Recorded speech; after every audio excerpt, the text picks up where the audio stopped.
The move that separates very inconsistent high handicapper golfers to good golfers to great golfers is very apparent in the sort of post-impact position. And what we tend to see from, or what I tend to see as a golf coach, from golfers who are, should we say, inconsistent, is a post-impact position where the feet are very flat on the floor and the arms are very sort of bent, okay? So something that would look like this. Now, this sort of technique would be okay for, very basic sort of chip shot where you want to kind of get that sense of, just your arms doing the work because you don't need much body move because you don't need much distance.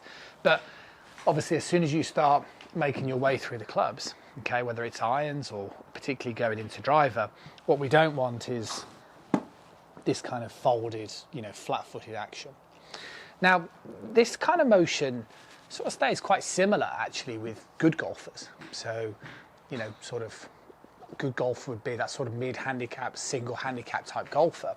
But the difference between that golfer and the great golfer is still very much similar in this move. Now, good golfers that I tend to see and work with will end up looking better. So their arms will look straighter than the high handicap golfer. But what we'll then tend to see is quite a lot of arm rotation. So quite a lot of sort of manipulation of the club looking like so.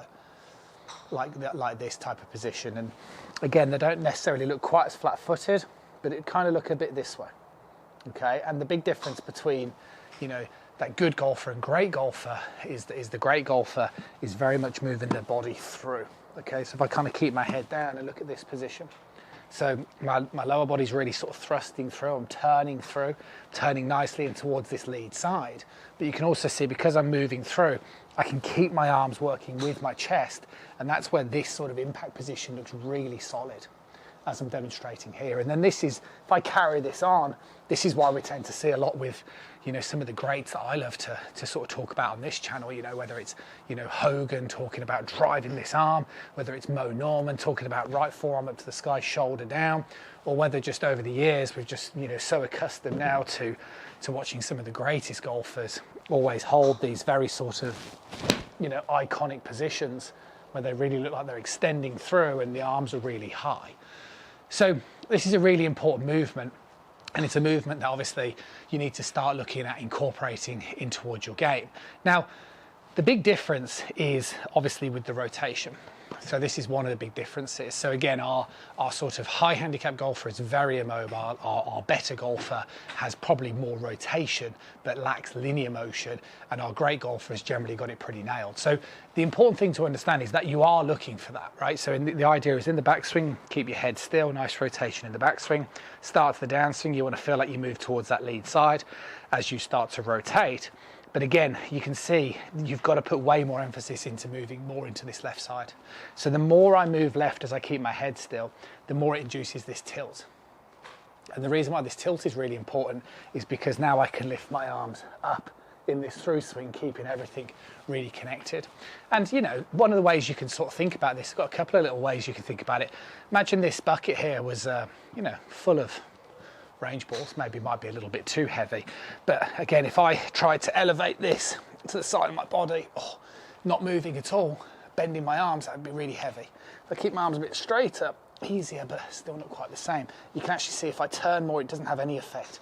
But if I move left, as you can see, keep my head, relatively still, don't obviously feel like it's a contortion, but see this motion here, this is that sort of thrusting motion that you need, or if you like, that sort of thoracic extension. See the way now my arms can become elevated, and my arms are really becoming lifted because of the change in my hip action.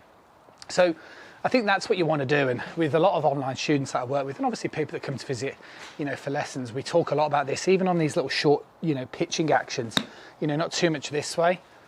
Okay, what we want to do is want to feel like we are moving through with it. See where I am there? If I do one more and just hold it, so take it back. See where I am here? Moving this with it.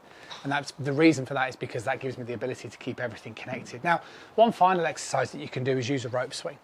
So the reason why rope swing would be really a useful way of practicing this is because you can almost use a bit of an analogy as a backhand in tennis.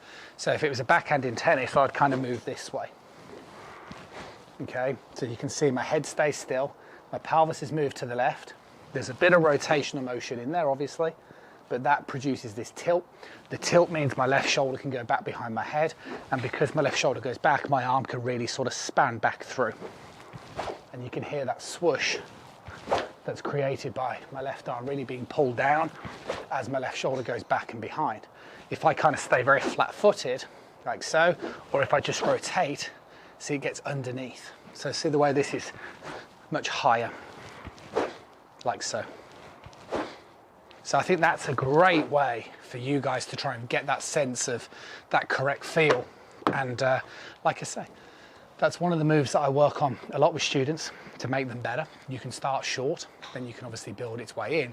And then obviously, this is why if you're somebody who's struggling with this club, you know, start working on that sort of upward motion is going to make driver, again, a lot easier to use if you can get into this habit of being more this way.